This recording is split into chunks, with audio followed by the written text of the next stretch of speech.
What is the difference between the documentation and narration of the Gospel and the Qur'an? The major difference you will find is that there's a chain of narration with the Qur'an. In fact, the scholars of Islam, like for example Ibn al-Jazari in his very famous work called Tayyibat al-Nashr, he says that in order for something to be considered to be Qur'an, it has to fulfill three criteria. Number one, it has to have a chain of narration which is mass transmitted. Number two, it has to be in line with the classical Arabic at the time of the Prophet Muhammad sallallahu alaihi wasallam. And number three, it has to be in line with the Uthmanic script. Okay, so these are three things that have to happen. This is triangulated method. So we have a chain of narration. We have the script of Uthman. These are all things that we have.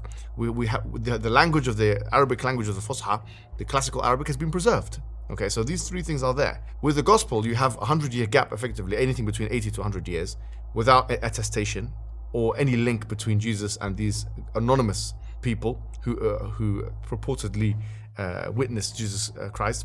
80-year gap, no chain of narration, all kinds of manuscripts, contradictory manuscripts, variants which contradict each other, not just that they vary, but they contradict each other and vary. And there's no such thing as script, and they didn't have even a memorization culture.